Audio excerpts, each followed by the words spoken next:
Le 7 mai dernier, Franz nous a présenté Annihilation, Résurrection et Réincarnation. Y a-t-il une vie après la mort? Comme tu nous avais promis de revenir, Franz, sur ce sujet, tu l'as fait, tu as décidé d'explorer ce que la science dit sur ce sujet de la résurrection et de la réincarnation. Et dans la description de ta présentation aujourd'hui, tu dis que dans certaines cultures, on voit parfois chez un nouveau-né la réincarnation d'un ancêtre. Et dans d'autres cultures, on parle de résurrection de personnes récemment décédées. Des témoignages d'expériences de mort imminente sont nombreux. L'esprit d'un ancêtre peut-il transmigrer dans le corps d'un nouveau-né? Une personne déclarée morte peut-elle réellement revenir à la vie? J'espère que dans tes investigations, tu vas nous éclairer à travers tes recherches, à travers ce que tu as trouvé dans tes lectures. Mais pour ceux qui n'étaient pas présents, Franz, lors de ta dernière présentation sur ce sujet, pourquoi as-tu choisi ce thème? Et je te souhaite la bienvenue, encore une fois, sur Quête de vérité pour présenter ce sujet. Oui, bonsoir Pierre, bonsoir à tous les internautes qui nous suivent sur Zoom et sur YouTube. Effectivement, comme on l'avait déjà évoqué dans la précédente présentation, on a eu à déplorer 2 décès parmi nos proches sur Quête de vérité en 2 années. Et le dernier étant le docteur Barbier, de qui j'étais très proche. Et donc, cela a soulevé un certain nombre d'interrogations parmi nos amis et les connaissances que nous partagions en termes de public sur le groupe WhatsApp, etc.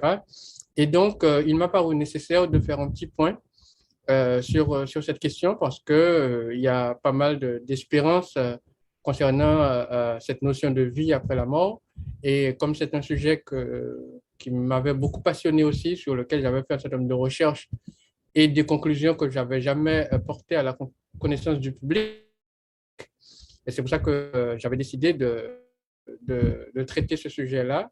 Et ça a été très passionnant et on a eu un public très réceptif parce que les gens ont posé tellement de questions qu'il était difficile de fermer la session YouTube et qui a duré finalement 3 heures. C'est rare qu'on fait des émissions aussi longues, mais on a vu que le public avait vraiment été intéressé par ce sujet-là.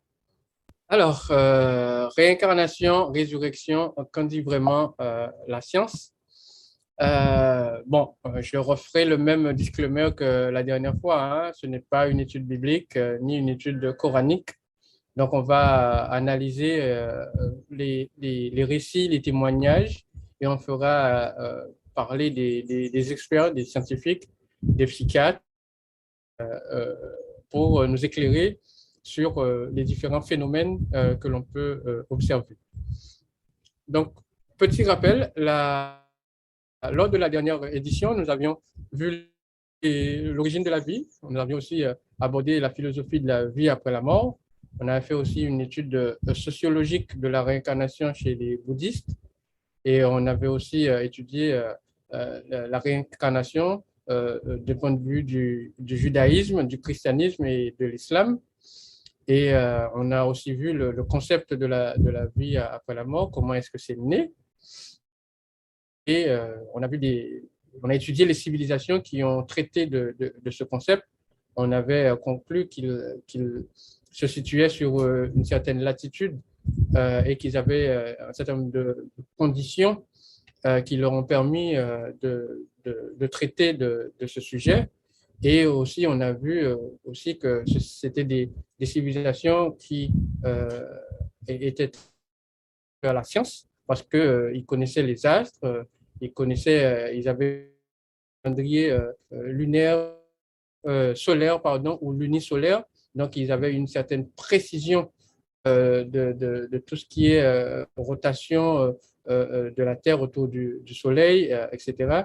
Et donc, ces civilisations-là ont laissé leurs traces dans l'histoire avec aussi des écrits.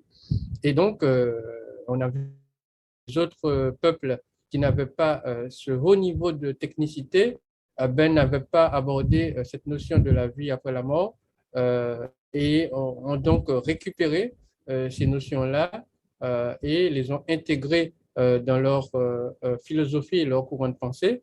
Ça a été le cas pour les judéo-chrétiens, les musulmans, qui n'ont écrit que très tardivement leurs livres, alors qu'on a vu que les Aztèques, les Égyptiens ou les Hindous avaient traité de ce sujet-là au moins 1000 ans avant les premiers écrits judéo-chrétiens. On avait vu aussi une chronographie de la notion de vie après la mort qui a permis de comprendre où est-ce que cette notion était partie et qui a envahi maintenant toute la planète. Donc, dans l'étude d'aujourd'hui, on va donc, comme à l'accoutumée, définir la réincarnation, la résurrection, et on va voir aussi l'origine de la philosophie de la réincarnation et de la résurrection. On fera quelques études de cas de Krishna, que peu de gens peut-être connaissent, et on fera aussi l'étude de cas de Jésus, que beaucoup connaissent. On passera la réincarnation à l'épreuve de la science et on en fera de même pour la résurrection et on verra les témoignages contemporains et on verra comment la science explique un certain nombre de phénomènes que d'autres qualifient de résurrection. Donc d'abord, une fois n'est pas coutume, cette fois-ci, j'ai décidé de définir moi-même ces terminologies parce que je trouvais que les définitions manquaient de clarté. Donc, vous pourrez quand même toujours vérifier dans votre dictionnaire, hein, mais ces définitions-là, ce n'est pas celles que vous trouverez dans le dictionnaire. Bon, moi, l'incarnation, je la définis comme étant le fait pour un esprit déjà existant d'habiter le corps d'un nouveau-né pour la première fois. Donc, on verra, par exemple, quand on parle de Jésus qui serait Dieu, donc Dieu n'aurait pas habité le corps d'un être humain auparavant et donc il serait entré dans le corps du petit Jésus pour la première fois. Donc c'est pour ça qu'on parle d'incarnation de Dieu fait homme. La réincarnation, c'est le même processus, mais avec un être qui a déjà habité dans un corps et qui a transmigré une nouvelle fois dans le corps d'un nouveau-né, pardon. Et la résurrection, c'est le fait pour une personne décédée de revenir à la vie. Donc, on parle de ressusciter, donc de susciter une nouvelle fois. Donc, voilà un peu pour ce qui est des définitions, donc un peu customisées. Hein, je vous conseille toujours de vérifier dans votre dictionnaire. Peut-être que la définition du dictionnaire vous sera mieux. Donc, on va voir l'origine de la philosophie de la résurrection et de la réincarnation.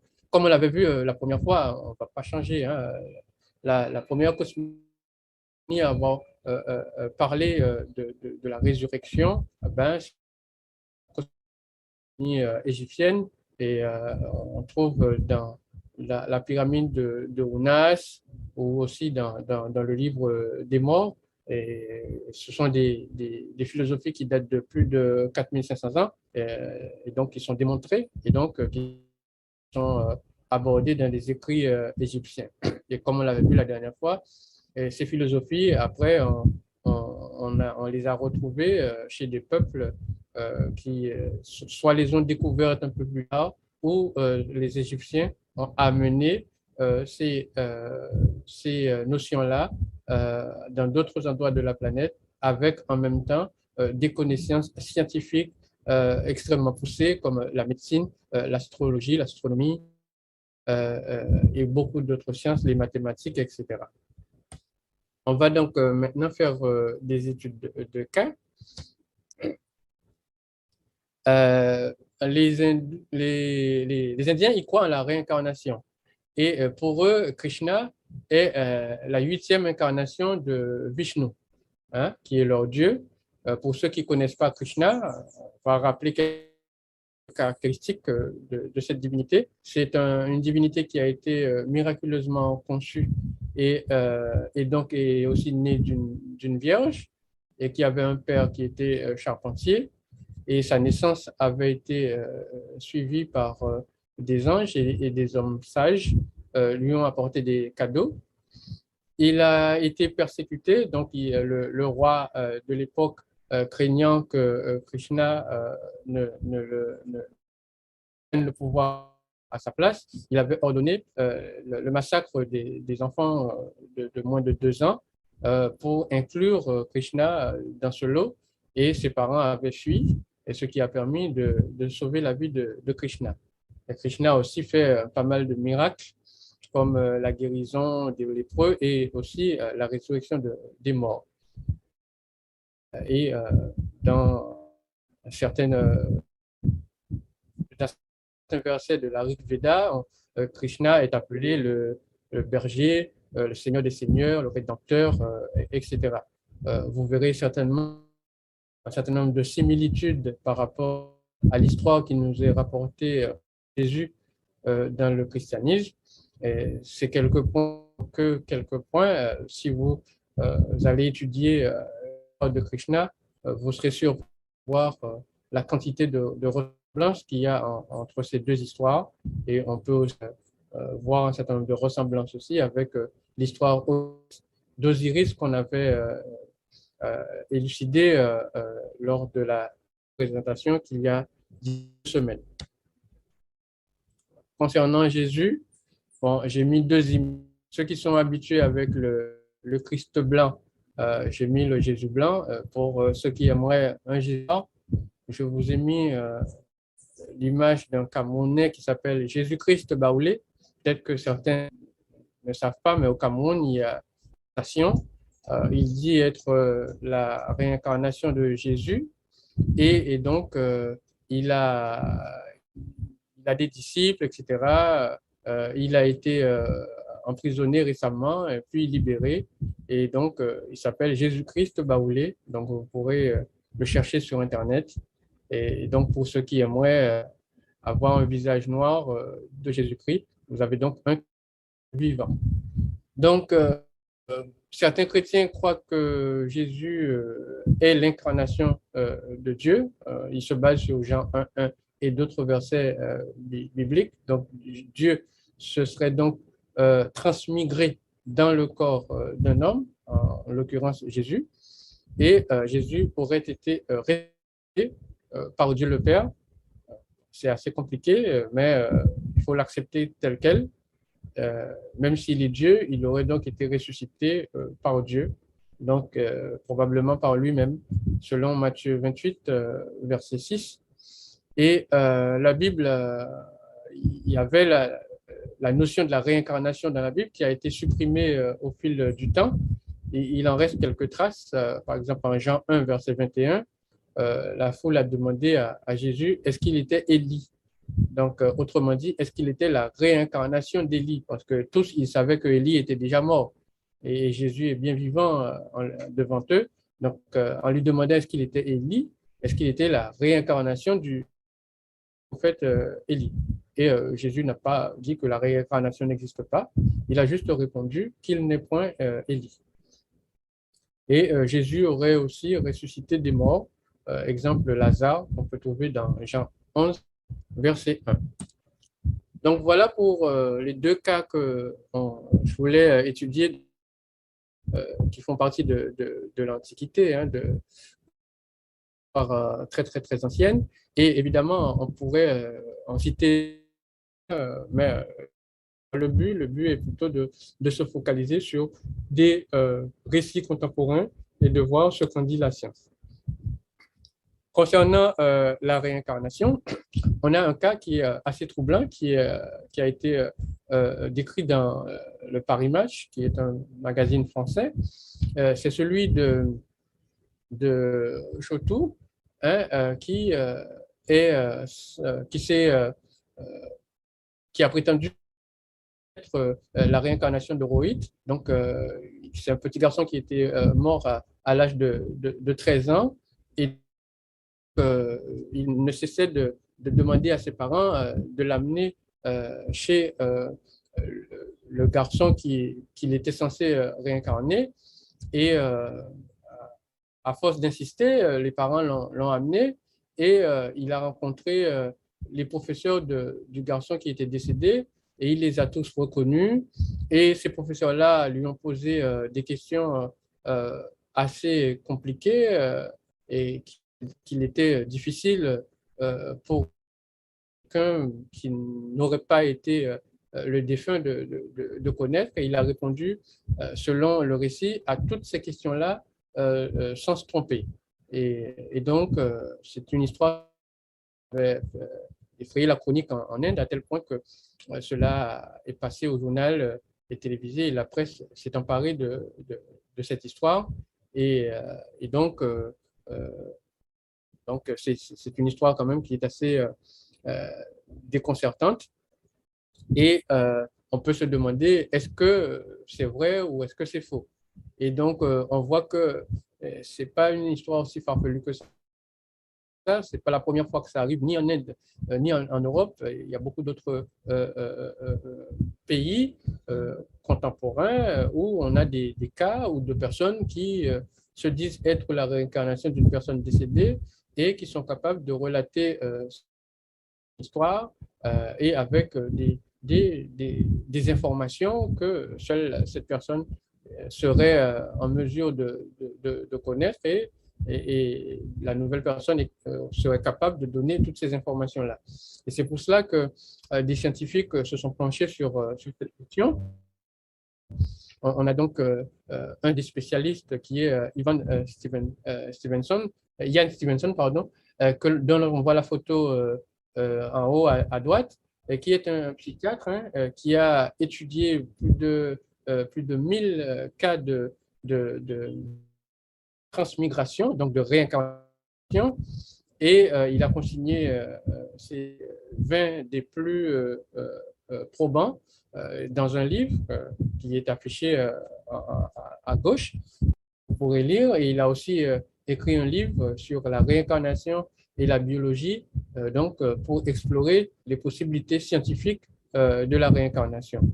On a un autre docteur qui s'appelle Jim Tucker, qui lui aussi a publié 40 ans d'études scientifiques sur des cas de réincarnation d'enfants. Donc, c'est une question qui est vraiment dans l'esprit des scientifiques à tel point qu'il y a des universités qui ont des pôles qui sont dédiés à l'étude de la réincarnation. Donc, ce n'est pas aussi farfelu que l'on pourrait le penser. La résurrection, qu'en dit la science? On avait vu la dernière fois la définition de la mort, qui était donc l'absence de vie. Et on a vu que cette absence de vie, elle se mesure, et suivant la précision de l'outil que l'on possède, on peut détecter une absence de vie alors qu'il n'en est rien au final. Et donc, c'est extrêmement important cette notion parce qu'elle peut amener à des faux positifs, c'est-à-dire qu'avec des outils qui ne sont pas suffisamment précis, on peut détecter donc une absence de vie alors qu'il n'en est rien. Et donc, c'est pour cela que les scientifiques ont développé des outils de plus en plus poussés pour pouvoir détecter la vie, les traces les plus infimes de vie, et donc repousser les limites de la détection donc, de la mort.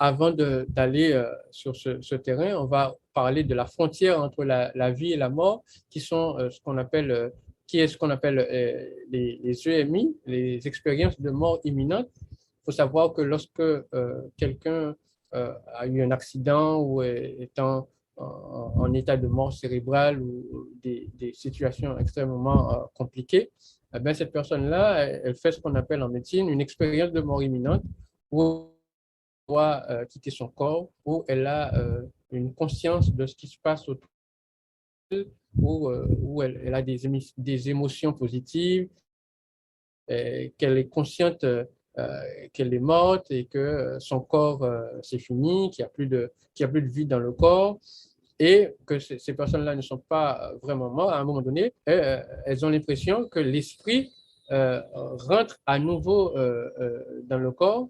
Et évidemment, si les médecins s'affairent encore sur le corps, c'est parce que les médecins ont des signes biologiques de vie, alors que la personne a cette sensation d'être morte.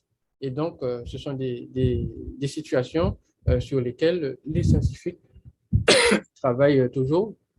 On verra tout à l'heure ce que dit la science sur ces choses-là. On va étudier un cas de résurrection chez les branhamistes.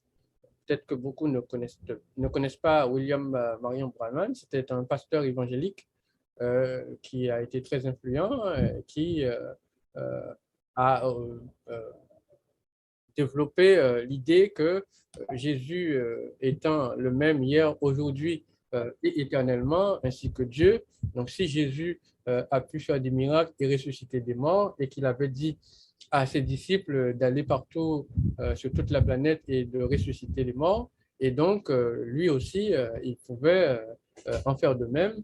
Et donc, il a souvent fait des prières pour guérir les gens et pour ressusciter des morts.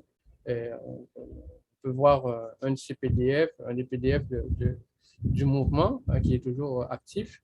Et donc, où il dit que voilà, que Dieu est avec lui, qu'il croit en l'Esprit Saint et que l'Esprit Saint est capable de faire un certain nombre de miracles, y compris ressusciter des morts.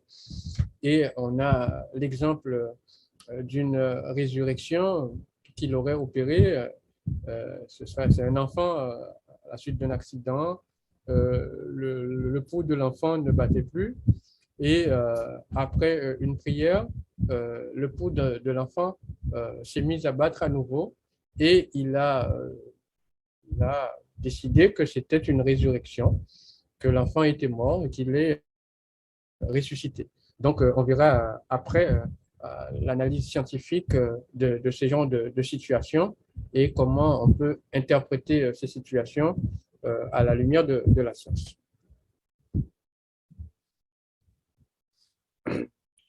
Donc, on a récemment un cas de Gonzalo Montoya Jiménez, qui est un Espagnol et qui était déclaré mort. Et alors que l'autopsie était en train d'avoir lieu, il est, en pleine autopsie, il est revenu à la vie. Et ce fait a été reporté dans le journal Le Parisien en 2018. Et donc, quelle est l'explication scientifique de cela?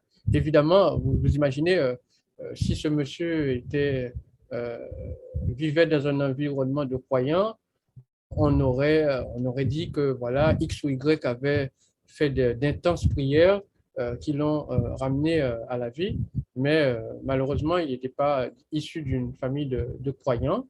Et les urgentistes ont expliqué que c'est un phénomène qui est rare, mais qui n'est pas nouveau, qui est déjà arrivé et qui est connu depuis l'Antiquité, donc, et que le corps peut mimer la mort, hein, et donc le corps peut se rigidifier et on peut ne pas déceler de signes de vie sans pour autant que la personne soit vraiment morte. Et donc, c'est ce qui est arrivé à ce monsieur. Et donc, il était déclaré mort, mais dans les faits, il n'était pas complètement décédé.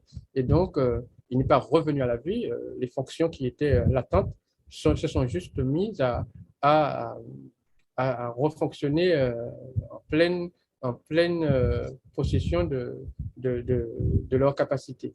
Et c'est un peu comme quand vous avez un organe qui est blessé, qui se guérit à un certain moment donné, la plaie se referme, etc. Le corps, il se traite. Et donc, le corps peut se mettre dans une certaine position que la science n'a pas encore bien compris. Mais ces positions-là peuvent être réversibles et donc revenir dans une forme normale pour l'organe, tout comme un organe qui est blessé peut se guérir. Pour certains animaux qui ont un membre amputé, ce membre-là peut repousser. Et donc, tant qu'il reste un brin de vie, et donc les organes sont susceptibles donc de refonctionner normalement. C'est ce qui est arrivé à ce monsieur. Il y a un autre cas de griffure dans un cercueil. C'est un monsieur qui avait donc été dans une tombe et il avait enlevé un cercueil. Il avait constaté des griffures à l'intérieur du couvercle et donc et il avait constaté aussi que les os de la main étaient au-dessus des épaules, comme si la personne essayait de sortir. Et donc, on comprend bien que la personne n'a pas été ressuscitée après avoir été enterrée.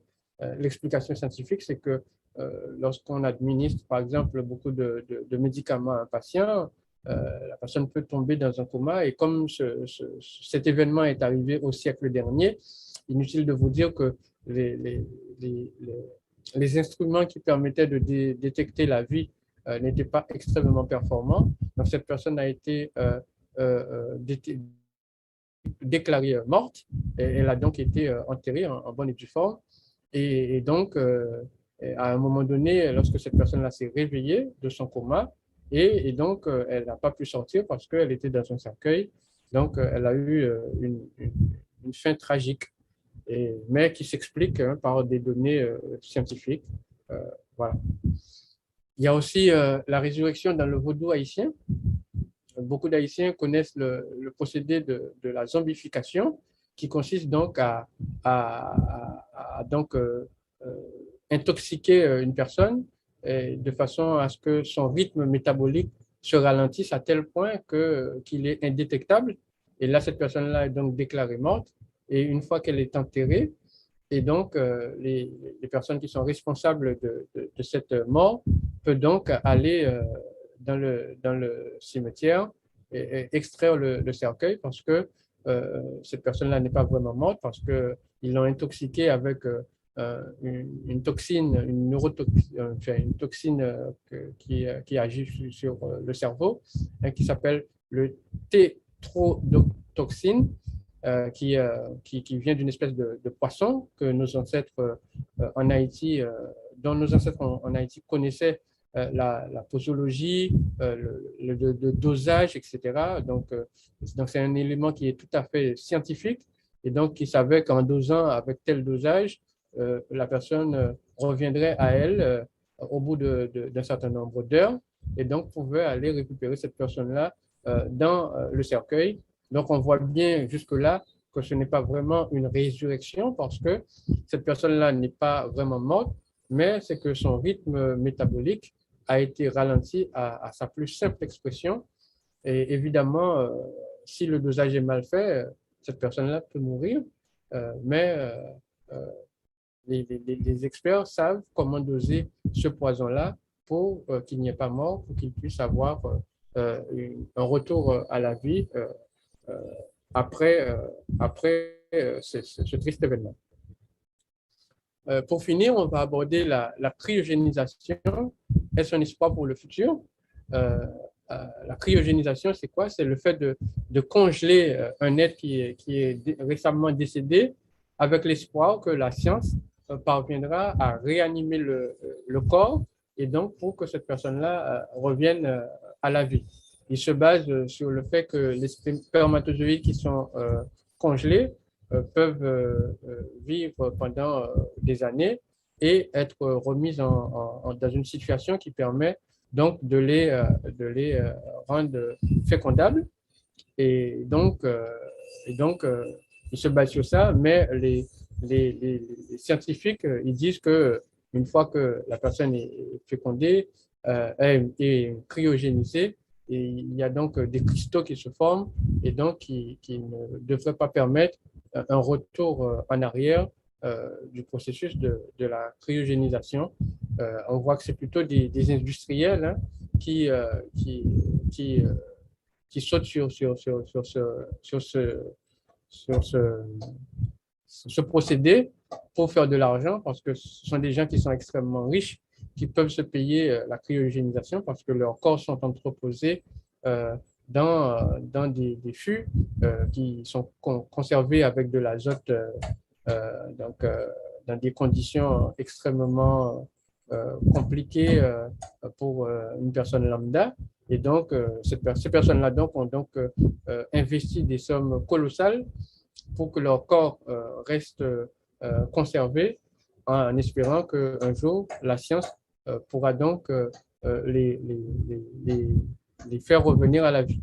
Donc, on comprend que les éventuels témoignages de résurrection qu'on a eus dans l'histoire de l'humanité ne concernent que des personnes qui sont déclarées mortes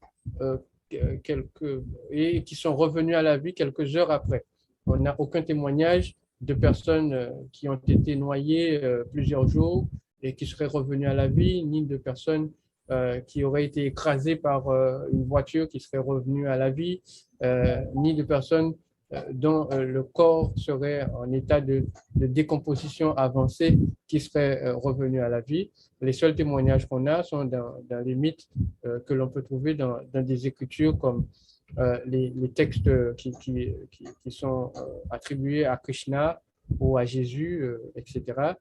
Mais dans l'histoire moderne, on n'a pas des témoignages qui montrent qu'une personne peut être déclarée morte dans des conditions où elle ne peut pas, on ne peut pas conclure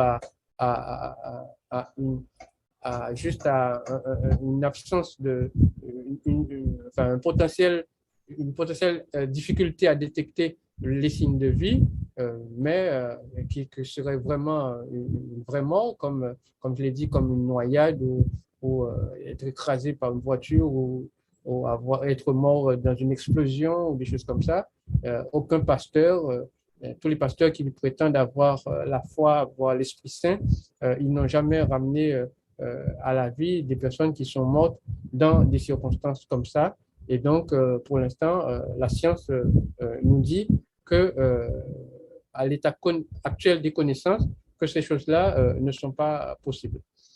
Voilà ce qu'on pourrait dire de la résurrection. Et pour la réincarnation, on a vu que c'est quelque chose qui intéresse vraiment les scientifiques parce qu'il y a un certain nombre de témoignages concordants qui donc nécessitent qu'on se pense sur le sujet. Voilà ce qu'on pourrait dire concernant ce dossier-là. Et donc, j'ai survolé un petit peu tous les thèmes. Je n'ai pas été en profondeur. Et donc, maintenant, on est ouvert pour répondre à toutes les questions et donc pouvoir aller en profondeur dans les différentes terminologies qui ont été abordées. Voilà, Pierre.